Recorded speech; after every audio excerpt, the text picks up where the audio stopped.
નમસ્કાર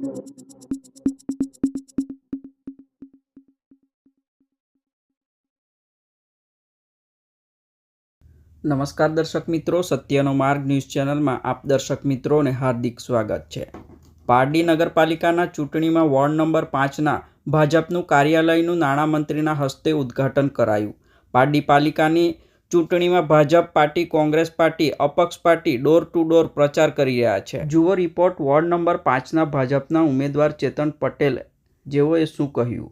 ward number 5 Bharatiya Janata પાર્ટીની પેનલમાં જિગ્નેશભાઈ, મયુરીબેન, અનિતાબેન અને હું પોતે ચેતનભાઈ એ ઊભા છે અને આજે અમારા કાર્યાલયનું ઓપનિંગ હતું અને ગુજરાત સરકારના નાણામંત્રી અને પારડી વિધાનસભાના લોકલાડીલા ધારાસભ્ય શ્રી કનુભાઈ દેસાઈ સાહેબના હસ્તે આજે અમારા કાર્યાલયનું ઓપનિંગ કરવામાં આવ્યું હતું અને તેની સાથે અમારા આખા વોર્ડના જનપ્રતિનિધિએ અમને ખૂબ જ સાથ સહકાર સાથે અહીં કાર્યાલયના ઓપનિંગમાં આવ્યા હતા અને જોરદાર પ્રતિસાદ સાથે અમે વોર્ડ નંબર 5માં પેદલ યાત્રામાં રેલી કાઢી હતી અને લોકોનો જોરદાર પ્રતિસાદ મળી રહ્યો છે અને અમને પૂરો વિશ્વાસ છે કે અમે 4 સીટ ખૂબ જ મોટા માર્જિનથી જીતશું।